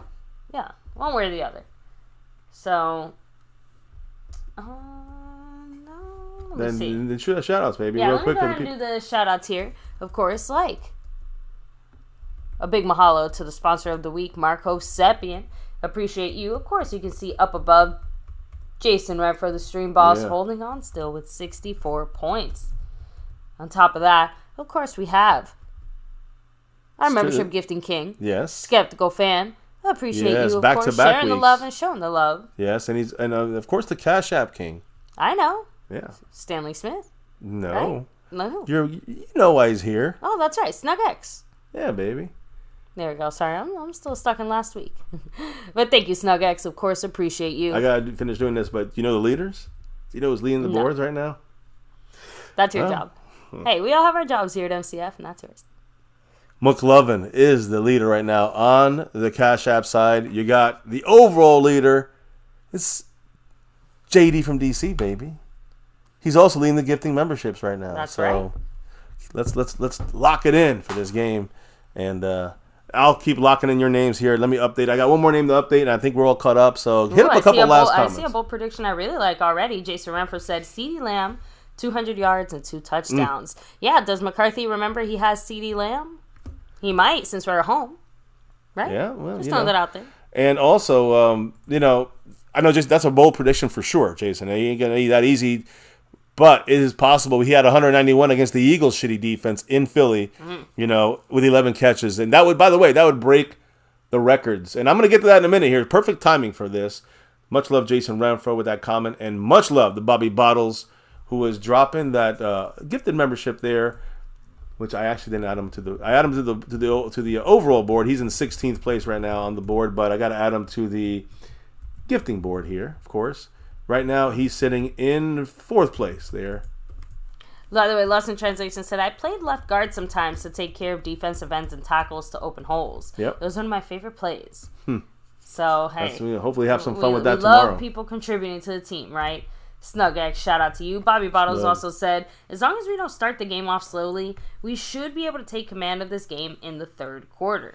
Agree. That's probably the way the Cowboys will end up having to do this because, slower starts, and we should have more control in the earlier parts of games. But yeah, it usually takes a little to go. And Thomas Garrett saying Jimmy Johnson will be next to Darren Woodson tomorrow night. That's right. Let me give him a little that Hall of Fame love there, and then he gets put in there. That's going to be announced Super Bowl weekend to see if Woodson gets nominated in there. So, we're nominating right now here. Jonathan Moore getting that Navy Blue Crew membership. Perfect timing for the game tomorrow, and that was given to him by the great Bobby Bottles, backing it back again here, back-to-back style on the gifting board there with 2 gifted memberships total, and moving up this board quickly with that with those gifted memberships. Much love to Bobby Bottles. Go Cowboys, silver level style. Ooh, so Lost in Translation throwing out there. By the way, Cooks plays well at home. Yeah, again, pretty much our entire offense looks like a completely different team at home, right? Cooks starts popping off all over the place. CeeDee Lamb out there putting up historic numbers. We see all sorts of guys somehow getting involved, making plays, getting first downs. Heck, Dak even found his sea legs again at home. So, pretty much everything you could possibly ask for offensively happens when we're at home. Now, defensively, that's the one that I still worry a tiny bit about. But, again, can't complain there because we've done a pretty solid job of keeping these teams that try to come in our house. We don't just let anybody score on us, thankfully, at home. On the road is different. Yeah, but on offense, like you said, that's where we have our offensive burst. I got to add a lot of quantifiers to those statements there. Oh. But at home is where we show ourselves there. You know what I mean? I agree there. At home is where our offense shows up the most, the best. And so just finishing up this discussion on CeeDee Lamb on offense, Brian Branch, number 32, is a rookie second-round pick this year, having a great rookie season. He plays out of mainly of the nickel position there in the slot, and CeeDee Lamb runs 80% of his routes from the slot. Number 1 in the NFL in the slot for, in the nickel, playing against the nickel cornerback, but in the slot. In the last 3 years, that's CeeDee Lamb every year. He's gotten the best of pretty much every defensive back he's faced this year, especially as a nickel playing against the nickel cornerback. He's going to be attempting to break and make Cowboys history here, break the all-time records, 2 of them, at least one of them for sure tomorrow, of Michael Irvin. Michael Irvin has the all-time Dallas Cowboy receiving receptions, most receptions in the season, with 111. CeeDee Lamb is 3 away, guys, 3 receptions away. So, again, he's at 109, I think. So 3 catches for CeeDee Lamb breaks the all-time Cowboy record. And what about the receiving yardage? Of course, he's about 180 yards short of that. He would have to have another Philly game to catch him there. That will probably be done. He needs 180 in 2 games. That's 90 a game. I mean, if he gets 120, he'll need 70, 60 to go in the final game. He has a particularly productive game this week. Who knows? Yeah. Well, if he has a special one, like Jason Renfro said, yeah. Oh, yeah. Then you'll see both records shattered and done in 16 games, just like Michael Irvin did. That's why impressive. To me, the reception one is the more impressive one than the yardage one because you're getting a full extra game. But, hey, right now we know that Dak, he said it himself, Dak, he's going to be targeting him early and often, making this matchup with Brian Branch, the rookie second rounder, in the slot. That's the key matchup here for us to really torch this fucking team. Tyron Steele holds that line. Dak Prescott, uses his legs to open up more lanes, and then CeeDee Lamb breaks their back. That's the plan. That's just on one side of things. We'll get to the defense in a minute, but baby, first, let's talk about CeeDee Lamb. Michael Irvin today, he elaborated about his single-season catch record. It's going to be falling this weekend at the hands of CeeDee Lamb on Fox. Yeah, he said this on Fox Sports' Undisputed show. Of course, we all know that one there. He said this today. I love it. If you retire a number and they put it in the rafters, they show it in passing and then go right back to the game. If your number's on the best player's back, every time he makes a play, they say, oh, he looks like Michael Irvin. If he drops a ball, they say, oh, Michael Irvin wouldn't have dropped that. When we get to those places where we're breaking records, I love it. Absolutely. Because it brings back the history. Especially when this man wears the same number that I did. We have an 88 club and we text each other all the time. Oh, let's keep this in the family. That's what this means. It perpetuates the growing and the glowing of 88. I love that he's breaking the record. We picked him to wear 88. He called me to ask me about it, and I told him about the responsibility of it. He's upholding his end of wearing that number, and it gives hope. When you hear from Michael Irvin speaking like that, I get hyped up. I understand that you could hear his happiness when 88 gets brought up. And he's not wrong because, remember, CeeDee Lamb initially didn't want to take the 88. True. Jerry kind of convinced him to do it. He didn't recognize the importance of the 88 for the Cowboys until he kind of did more investigation. It's not so much that he didn't recognize it as much as it is that, again, I think it is a bit presumptuous to go in there and expect to just be part of that. Remember? And I have to admit, I genuinely think part of it too is he wasn't expecting to get drafted by us. Not even in a rude or mean way, just in a no one expected us to get CeeDee Lamb. For him to fault us, yeah. Exactly. So I think at that point, everything got caught off guard, yeah. Exactly. So I'm just saying that, sometimes things work out the way they're supposed to. But CeeDee Lamb has definitely worked out into a number one receiver. Very worthy of that 80. Michael Irvin speaking some truth there because he said he's welcoming the CeeDee Lamb breaking the team's single season record. He said, quote, I want him to experience what I got. The record and the ring the same year. Because when Michael Irvin got that most receiving yards in a single season, we won a Super Bowl. That was a Super Bowl win. Sure did. So CeeDee Lamb actually, that was what Michael Irvin said, but CeeDee Lamb actually said some stuff about Michael Irvin. What did he say, baby? Referring to that's my dog. Yeah, number 88. We have plenty of conversations. For starters, as soon as I got to the NFL, he took me in. Wear his number, helped me understand the legacy. Then, as I was going on through this process, the good and the bad, he's always been in my corner giving me tips. And then obviously, when he comes inside the locker room, he shows love unconditional. Shout out to Mike for that. We're chasing. We're going to celebrate the record together. I got to love that, right? And, even with, who's going to be the person throwing the ball to him, it's going to be important to give him opportunities, right, and targets. It's Dak Prescott. And he, again, has so much confidence that, Yeah, he believes in CD so much. They're going to break this record. He didn't even ask about the details of the particulars of what it would even He didn't know what the record, he didn't know what was going on with the record. Yeah, Prescott said, how many does he need? Oh, 3. That's easy. I don't even think that needs to be discussed. That's easy, yeah. So it was already planned to get CeeDee Lamb the ball more than 3 times. Yeah, when you hear that, I think Dak is thinking it's going to be some crazy ass, hard to break record. He's like, you're telling me 3 passes. Yeah, okay. He's like, how many passes do you need to break the record? 8, 10? Oh, 3? Oh, yeah, we could do that. Mm-hmm. So that's the offensive side for us versus their defense. And we got to flip the script here and see how do things work when we're playing against their offense with our Big D from Dan Quinn.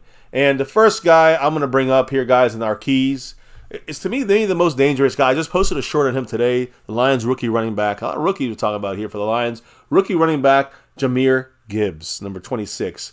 Unbelievable, guys. He's very quick, fast. He can run or catch. He's so dangerous. He's a guy we were hoping somehow would fall to us. Again, a lot of people questioned the usage by the Lions, Dan Campbell, and the way they used Jahmyr Gibbs early in the season. But now it's looking like they have the player that he found his groove, and the way they kind of were hoping to see him as he hit the scene in the beginning of the season. Jahmyr Gibbs is getting touches. And with those touches, he's making explosive plays. It's really brought a spark and confidence to the Lions offense and their attack on the ground. This is a scary attack, guys. So again, when you look at the kind of player that Cowboys have struggled with when defending a running back specifically, I mean, the defense has to, number one, has to make a full concerted effort together. And that we haven't seen that very often. If we don't, with Jahmyr Gibbs, it's going to be, things will get out of hand really quickly, and he'll take over. The Cowboys need, of course, to win this game. We know it, but we got to show that we got a run defense here that can wake up and make, consistently stop these guys. And we kind of did all right with the Dolphins. They still bit off big chunks of yardage against us on the ground. So we need, of course, to maybe get that second seed over these guys if we get lucky.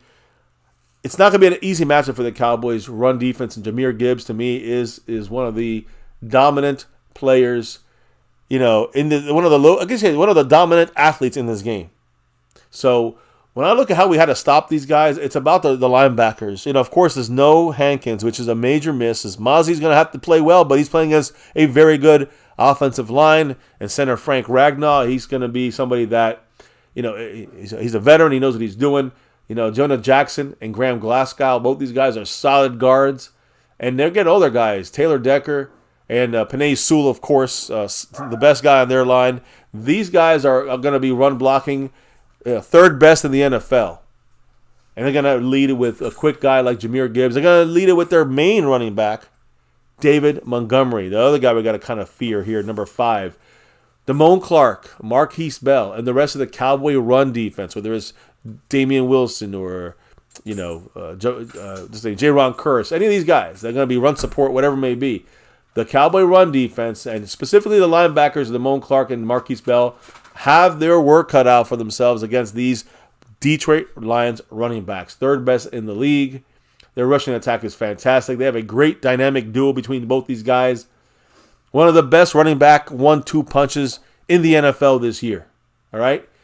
Right now, both these guys, David Montgomery, number 5, and number 26, Jahmyr Gibbs, they are currently helping the Lions average 141.1 rushing yards on the ground this year. Again, I want to remind everybody, they don't have a running option here with Jared Goff. He's got like 21 yards in the 15 games so far this year. So no worries about Goff running more than a couple of yards here and there. So this running team is all about going through their running backs, both of these guys. And this could be a problem for the Cowboys consistently having to stop not just one, but both these guys. Cowboys run defense, we're allowing basically 116 yards per game. This is one of those matchups, guys, we cannot lose. I always say, we talk about, someone we can lose, and we can still. This is one we cannot lose on defense. If we lose this, they control the game, and we probably lose the game. So, you will see something like, if we let this get out of hand, it could be James Cook-ish from the Bills.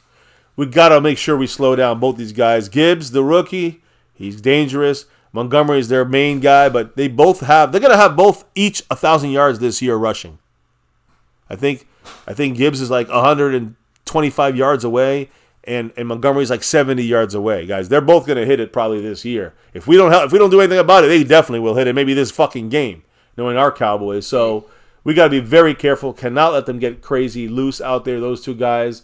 And you got to add the edge guys, too, in this mix in helping slow down the run. But that comes down to their offensive line, which is fantastic, especially in pass protection. You got DeMarcus Lawrence, and you got Micah Parsons. All right? Boom. Both these guys, when they go up against Penei Sewell, number 58, their best offensive lineman and right tackle. I think he's their right tackle. Yeah, pretty sure he's their right tackle. He is. Again, with Hankins out, with the ankle injury, the run defense will be tested with the Lions offense. Like I already mentioned, both running backs, but it's going to result as a big challenge for the Cowboys defensive line to hold firm in the running game and set the edges properly. The ones that have to be counted on for them not to get to the outside, it's DeMarcus Lawrence and Micah Parsons. Yeah, they're going to have to really play well at stopping the run this game. After a rough week against Buffalo, and then not able to really contain the edges in the run game against James Cook, they did do a lot better, though, against the Dolphins, containing the edges. That's important against this Lions team this week. But they're also going to see this is one of the best. They're very good in pass protection, and they're also one of the best in run blocking as well. So, and I say them, I should say one guy who's really one of the best run blockers in the NFL, Penei Sewell, right tackle. He's the guy you got to really watch out for. Again, number 58, they're going to run behind him. So when you look at this Penei Sewell matchup with whoever it is, DeMarcus Lawrence or Micah Parsons, if we can get some kind of success in slowing down the run on that right side, the Cowboys will have an advantage if we force them into a passing, one-dimensional team. That's how important it is to slow them down inside and slow them down outside, and then they force to pass. That's when we attack. That's when we have the advantage on defense. So in every pass rush situation, for Penei Sewell, it's going to be a tough challenge against Micah or against DeMarcus Lawrence. He's great, but he's still going to have trouble against the greatest in Micah Parsons at rushing him. So he's going to have his hands full with both those guys in pass rushing situations. But also, the Cowboys, I think it's going to be more a DeMarcus Lawrence situation. He's going to have trouble even getting pressures. Micah might have 5 pressures instead of his 8 because Penei Sewell has only allowed 16 total pressures and 1 sack this entire year.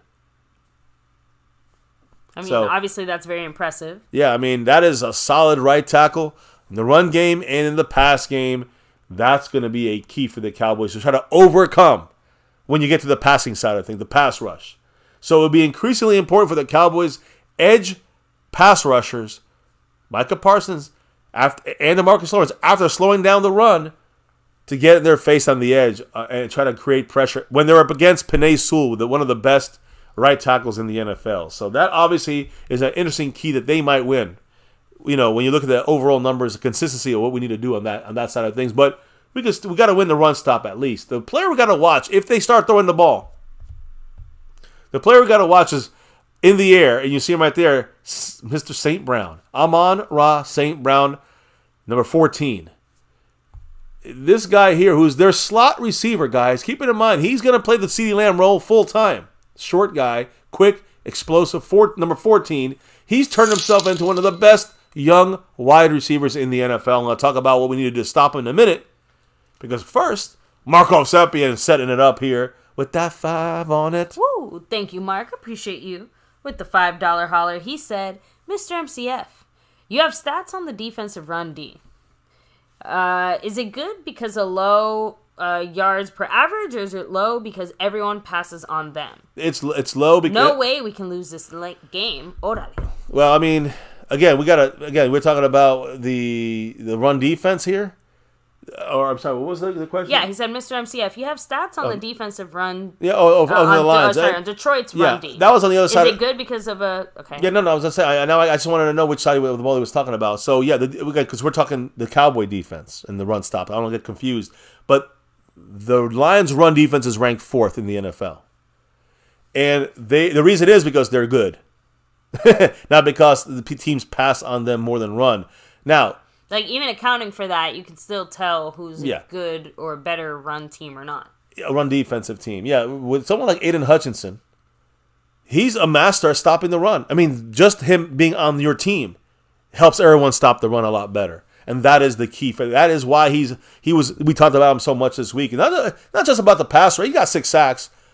But it's more, he's got great pressure. So he does it all there, right? He just hasn't really got the sack numbers to the levels of Micah and TJ Watt and others up there, Bosa and Garrett. But the point is, he's up there doing similar things as both these guys. But the one thing he's doing that you can say, let's say Micah can't do is be consistently like DeMarcus Lawrence, which is what he's doing. He's doing Micah Parsons and DeMarcus Lawrence mix, basically in one. And that is why they are very good at stopping the run. Very good. Tyron Steele's going to have his hands full, my guy. That's the thing, Mark. We cannot overlook that matchup. If Aiden Hutchinson gets in the backfield and slows down the run or gets pressure on Dak consistently on Tyron Steele, that whole offensive game plan is going to be kind of hurting a little bit. Now, appreciate you. By the way, Jason Renfro down to 59 points on the stream, boss. But flipping it back on the other side, if our defense cannot slow down the run game, we're screwed in a big way. If we slow down the interior, at least some, with our linebackers, we can slow them down to the outside as well, and I believe then that it makes them have to throw the ball, which will go into our favor. And when you look at it that way, baby, Amon St. Brown, number 14, is one of the youngest, best wide receivers right now in the NFL. Jared Goff, 1,000% trusts his weapon in St. Brown, and they are clicking on the same page the entire season. It's not that they had some good games and some streaks. Every game is a good game for both these guys. The Cowboys must have a plan for number 14, Amon-Ra St. Brown. He is a tough little guy, but he's tough and he's physical. He's unafraid to bring the fight and the hitting to the defensive backs for the full 60 minutes. And much love. We got Bootzilla in the house, part of our Navy Blue crew. Ooh, dropping that membership message. Yeah, much love because he's on there on his own. He's the man, and he dropped some gifted memberships a couple weeks ago. Truly thankful. Much love to Bootzilla. What did the man say with his monthly comment here for the month of December? Hello, MCF. Go Cowboys. You know it. Bootzilla. Much love. Appreciate you. And by the way, I think you just blocked out Marco Sepian's $5. No, that hit already. That already hit. Did it hit? Yeah, okay, so they hit it. We already said that. Oh, true. We said that one. Okay, just making sure. Sorry, with the drop there, I was like, oh crap. A little confused. Yeah, no, I'm keeping track, baby. So, but that does take Jason Redford to 58 points. Panay Sewell. You know what I mean? Perfect timing. Better than Panay Sewell. How about Mozzie Smith? Got to have a game. Timing. Got to have a game there, Mozzie. Got to have a game. And he's part of the run stop we need to show the fuck up this game. It's going to be even tougher than last week. And he did pretty shitty last week. So let's hope that we can slow him down with the linebackers, slow him down with Marcus Lawrence at the edge, and then force them to try to throw the ball to St. Brown. Now, it's still danger. Even if we're not forcing them, when they throw, they're going to get the ball in his hands. The Lions, they lean on their running backs. And, when I take Micah off, you see them both there, Montgomery and Gibbs.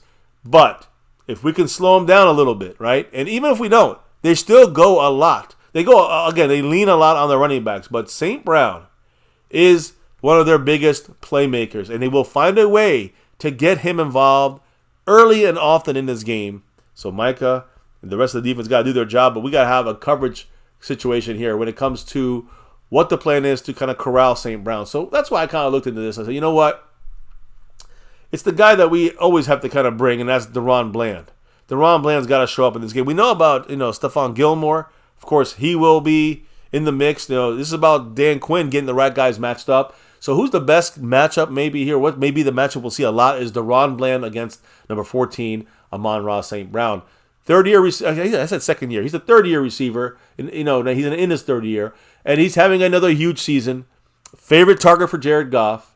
And our secondary's task is all about limiting him from having the big play, game-breaking plays, or having a big game on the road. He's going to move all around the line of scrimmage. He plays the slot receiver, but he'll be in motion. Mm-hmm. He'll be moving. He'll be shifting. He'll be on the left side, on the outside, right side, whatever side. He'll be all over the place, guys.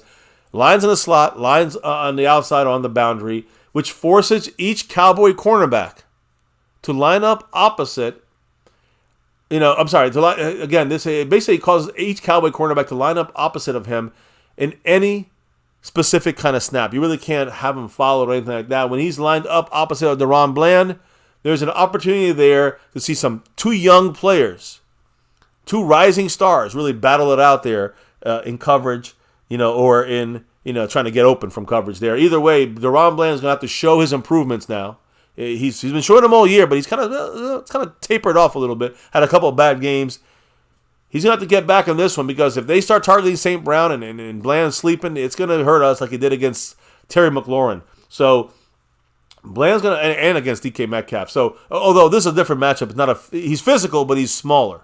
He's a smaller guy. So it's really about Bland trying to show his improvements in handling even though, DK Metcalf physical, McLaurin physical, is a smaller guy, but this guy is physical as well. Off the line of scrimmage, Bland has had issues with guys that are kind of physical off the line of scrimmage, even smaller guys. So this St. Brown situation, who's, again, he's small, but he's 200-plus pounds. He packs a punch. He will give him he will give DaRon Bland a major challenge off the line of scrimmage. So, Dan Quinn, it's up to you. Figure this shit out. And the players, they got to produce. So when I'm breaking this whole thing down, guys, and that's kind of the end of my matchups here, we got to nullify Hutchinson. We talked about time. That was this other way. We have to slow down both running backs, Gibbs and Montgomery. Got to slow. I don't say we're going to stop them. We got to slow them down, force Goff to throw the ball, and make him one-dimensional. And then we got to lock down Amon Brown. Amon St. Brown. That's all we got. We can do those three things. We got a real good chance on defense to kind of win the battle. If we do two of the three things on offense that I talked about, and two of the three things on defense I talked about, we will win this game. And we will now be back in the mix of maybe getting that second seed, at least one more chance next weekend at Washington. And hopefully the Eagles lose this weekend or next weekend so we can then corral that second round pick and a major chance to really do well in the playoffs. So that's all for me, baby. I know that the chat has a couple things to say, so let's hit up the chat. Final shout-outs and final comments here as we wrap things up and call it a night, right? As Modius said, they get home up front. Bland won't have to worry as much. Exactly. I mean, that's the our whole entire breakdown, yeah. defense, even back from week 1, even before we lost Diggs, it completely balanced on our D-line getting pressure. Like that it hinged on that completely. So yeah, we get pressure. It's going to help the defensive backs every single time. And I do believe it's kind of a snowball effect with Goff. Once you kind of get the run game slowed down, he has to throw. He'll have a little more trouble doing that. And again, with the pressure coming his way, we get him to throw. That's going to help him make bad decisions. Jason Ruffo saying, don't think we'll have trouble stopping the run this game. We're not facing a dual threat quarterback, so we don't have to worry about that. We can just focus on stopping the run. I agree with some of what he's saying is right there. There's no running ability here, but there was no running ability with Tua either last week. And we kind of slowed down the run. So maybe he has a point there. I do think that we can do that. We can slow down the run if it's a full defensive team effort, defensive front line, and linebackers. So they all got to do it. And I agree with Jason. I think we can do this tomorrow. Once we stop the run, that really will open up a lot of opportunities for the Cowboy defense. And on the offensive side, again, if we can just get time for the offensive plays to be run and get our receivers in the right spots, Dak will pick this defense apart. So that will be a blowout type of game at home, and that will be the best case scenario for our Cowboys. Stop the run, one-dimensional, Lions team, get pressure. That's win number 1. Win number 2 is, protect Dak. You don't have to worry about running the ball as much. Protect Dak. This game will be a blowout if those two things happen on each side of the ball. So I hear you there, Jason. Good comments there. So kind of rolling it back here a little bit more. James Hurst said no matter what they do at home, it's on the road. Yep. Thomas Garrett, the superior. Garrett saying CD will catch 3 passes in our very first series. That may be. We're going to work him early. I expect something like that from CD Lamb this game. From Mike McCarthy, I should say, this game. Truth Bomb saying there's no other number more important than 88 in the NFL. That 88, baby, you know it. At least for the Cowboys. And not just that, but most recognizable, too. Yep. So we got Mark Hoseppin with another 5 on it. Woo. He's coming for this thing, baby. He just jumped into second place? No, third place on this board, I think, here right now. I have to double check it, but he's moving up this board pretty fast. What did Mr. Mark Hoseppin have to say? He said with his $5 holler, I hope Mozzie improves. Me too. I get it takes time, but he has bust written all over him. Half a sack in 3 years. He has to play 20% of the snaps, and he's a poor versus a poor Miami O-line, and he had 0. So There's 0. He didn't do anything that game. Exactly, he did 0. Like he didn't do anything. So again, appreciate you, Mark, and I think all of us are definitely hoping Mozzie improves, or else we're definitely up shit creek without a paddle. So let me see here. Mark actually stays right there. Jason's just a couple in front of him, and Skeptical's a little in front of Jason. JD from DC in first place currently, but there's a battle going on, and Jason, 53 points currently on that stream, boss. Let me see. I did want to make a mention about Mark's comment though about his drop, ahead. And that is that. The one thing I'll say about Mozzie Smith is 2 things. I want to see him improve his get off the line of scrimmage. That's been a problem since he was drafted, when they knew this was happening. And he hasn't got there yet, right? He's still, when he gets off the line of scrimmage, he's much better. I mean, he gets that quick get off. He is fantastic. But when he's a little late, it's like he might as well not even play the play. He's useless. The other thing about him, which is great, is that his arm strength. Even when he loses the get off sometimes, the arm strength, he still displaces linemen with just solely his arm strength, not even being set right in the lower side and his anchor side. Not his anchor, but on the lower side of things, he can push and kind of plow forward. he still uses his arm strength already in his rookie year is phenomenal. So if he can get off the line better and use that arm strength, keep developing that, I think next year there is not the bust could, of course, it's easy to say is a bust written on him now, but you look at those little factors. He can improve one in the offseason program, which I think he can get off the line better and continue developing, with the strength of the upper body and the arms that he has. He can be a problem in the future. We'll leave it at that, though. We can't predict the future. We got to wait and see. He definitely could be a bust. He definitely could have some improvements that we can see, next season. So, and I mean quickly, anyways. Quicker than we may expect is my point after this year. But yeah, Thomas Garrett, the superior Garrett, much love. We got Truth Bomb in here. Lost in Translation podcast as well. Bobby Bottles, bringing that heat. Yeah. Snug X, the Cash App King. You know why he's here. Let me see. Jason Renfro, much love to you. Raymond Arredondo. Tom Cook in the house. Yeah. Let me see here. Mike Aldana representing. Just want to make sure I don't miss anybody. Monroe Cadet. Mike Aldana. Fuego bringing the heat. Fuego. By the way, Fuego had some JD from DC. Cool stuff on Twitter there. You put up. You got some Cowboy representation there and a good deal. Love it. There you go. So, just going back. Trying to make sure I got everybody. Drums and Cowboys. Retro Scotty. C. Bass. Asmodeus.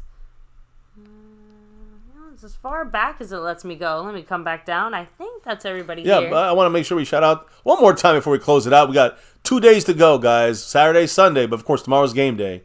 2 days to go to crown the new sponsor of the weeks and Cash Apps and on. Because right now the sponsor of the week is none other than Mr. Mark Hovsepian. Yes, make sure to give him a big proper mahalo in the chat. Much love to Mark, who dropped a lot tonight, moving up the board, 4th place on the overall board right now. Big time shout out to Mr. Mark Hovsepian. Jason Renfro, also major shout outs, holding it down still as we go into the game tomorrow. 53 points on the stream boss for Mr. Jason Renfro, repping it, as he always does somewhere on these boards. When you look at the gifted membership king, you got none other than the man, skeptical fan, always staying skeptical, and back-to-backing it like our 90s Cowboys. So extra special love to him. And, of course, like you said, I think you know now why he's here. Snug X, the Cash App King. Much love to him. Now, who's running for that spot right now? At this moment, the leader in the Cash App is McLovin. Yeah. McLovin is in first place, believe it or not. Yeah, from the movie and all. No, he was in our MCF late night interesting little discussions we were going on there with two YouTubers. So, again, McLovin takes the lead right now over Marissa Sparkle and Orcadelia as the leaders. As the leader in the Cash App side. Jason Renfro, of course, the stream boss, but he's fighting it out in that membership side of things. I think he got Bobby Bottles with 2 gifted memberships this week. Jason Renfro gifted 4. You have 8 gifted memberships from Skeptical Fan, last week's winner. Will go for 3? JD from DC. Repping that star in enemy territory. He's currently in first place with 15 gifted memberships on the membership gifting board and on our overall board. You might have just seen him slide by. He is in first place on our overall board, coming for that sponsor of the week. So I had to do the shout outs there. I also got to shout out those that dropped the love from above tonight. McLovin, Orcadelia, Skeptical Fan, always staying skeptical, JD from DC, Mark Hovsepian, Jason Renfro, Dwayne Broussard, Tom Cook, Jacob Vasquez, and Bobby Bottles. Everybody representing here tonight on the board. Appreciate your love and support. Cannot do this without your guys' drops of knowledge in the comments area, and of course the drops of love from above. Add another name, baby, to the list. Calvin Richard also dropping the love tonight, and he just dropped that 5 on it. Ooh, thank you, Calvin. Much love, Calvin. I appreciate you. And he said, "Why don't they just kick Tyler Smith to tackle and Toomer to left guard?" I'm guessing that was a typo. Yeah, I think he's talking about. Let me Chuma. see. Yeah, Chuma. that's what I kind of figured. That's not a bad. We were hoping for that. We were hoping for that at the beginning of the year, Tyler right? Smith to tackle, Chuma left guard. Again, the Cowboys have a plan and they're sticking to it. I think is the best thing I can say there. But yeah, Mr. MCF pointed it out. That's something that we were both kind of, waiting to see how exactly it would work out. And I mean, like I said, Tyler Smith has been one of the few bright spots on the last handful of years of picking in the first round. Picking in the same spot. Not even that. Just like, we keep trying to get offensive linemen in here, and it hasn't quite worked out the way we wanted to. Tyler Smith has. The same way we keep trying to bring in linebackers, and something always goes wrong. I just want to make a quick point to this comment by Calvin Richard, that if you take a player and put him as the tackle, he's got no help to his left. Very little, unless there's tight ends or running backs that chip block. When you have a guard, they're playing in a phone booth kind of situation where they get help on either side. So to me, it makes more sense. Tyler Smith played tackle the entire year last year as a top tackle. Move him to left tackle and bring in a guy who's a little bit weaker, who needs a little more help. Well, okay, Chuma Edoga, bring him in the guard. I'm rolling with that. I can definitely go with that. But the Cowboy front office, the Cowboy coaches, McCarthy, Soliari, whoever, they don't like it. They want to keep Tyler Smith right there where he's at that left guard spot. So again, I'm with you, Calvin. Don't expect that change. It's too late in the season to do that. The Cowboys don't seem to have any plans to move Tyler Smith to left tackle. And this week we got Tyron Smith back, right? So we're fully loaded here. All 5 guys on the offensive line, at least this week, they'll get to go. So again, thank you, Calvin Richard, Marco Sepians, and everybody here who dropped the love, showed the love. Drop the knowledge in the chat. Shout-outs there. So, baby, I got a question for you here on our Fan Friday, must-win matchups pregame preview. The game is hours away, guys. We'll be right here, right back tomorrow. Lights, camera, and action on here. Ready to go through this game live on the camera with you guys. Give you guys our live reaction of a primetime game here tomorrow night for Saturday Night Football, right? The New Year's Eve game here at My Cowboys Family. So, baby, before we're getting out of here, we're dropping out here and all that stuff. But, baby, before we can get out of here for the night, why do we do this thing here for 6+ years? Why do this every single night here on My Cowboys Family? It's that navy blue, that silver too, and that star over everything. Win, lose, or draw, good, bad, or ugly.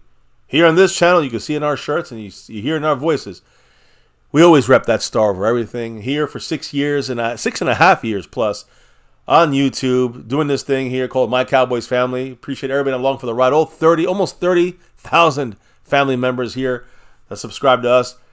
Never forget the number one thing here, now, and forever.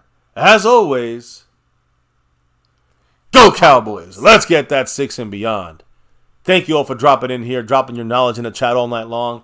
Appreciate your discussions about our Dallas Cowboys going forward. We'll see you back here for more discussions, talk, and reactions here for the game kicking off tomorrow evening. And, of course, again, shouting out and appreciate those that drop the love from above all night long, guys, all week long. Cannot do this without your love and support. On that note, though, it is time to turn around and clock out, drop out of YouTube for the night as we relock and reload for the game tomorrow. I cannot wait. I know you're excited for this too, so bring it on. It's game day, guys. We ready? We're all ready. Baby, before we can drop out of here for the night and get ready for the game tomorrow, before we drop out, what do we got to do? We got to drop the beat. The beat's been dropped. And it's a wrap right here, My Cowboys Family. Appreciate you all once again. Man, a lot of great discussions tonight. A lot of great input from you guys. We'll be back tomorrow again, guys. Locked and loaded, ready to roll for another game day reaction live stream. A must-win in my book against these Detroit Little Lions here, all right? But it is a wrap here tonight on Fan Friday. Thank you all again. And enjoying this Cowboys chat here with us about their offense, their defense, but of course our defense and our offense and our coaching and what we got to do to try to win this game. Some keys to victory, key matchups to win against the Lions. We talked about it all here tonight, right here on My Cowboys Family, right here on MCF, where it's about that navy blue, that silver too, and that star over everything. Never, ever forget the number one thing right here on My Cowboys Family. Much love to everyone in the house. Cannot do this without your love, your support. Don't forget to hit that thumbs up for the stream. Subscribe to the channel if you're new. And, of course, hit that notification bell so you know when we're going live on all our videos. Move it there. Also, if you want to see when we put those notifications out as well, you can jump in the Discord. But you can also check us out on Twitter, X, at MyCowboysFamily, all that good stuff. We'll see you back here tomorrow, guys. Good night. Stay safe. We'll see you back here for the game. Peace. And never, ever forget, Go Cowboys!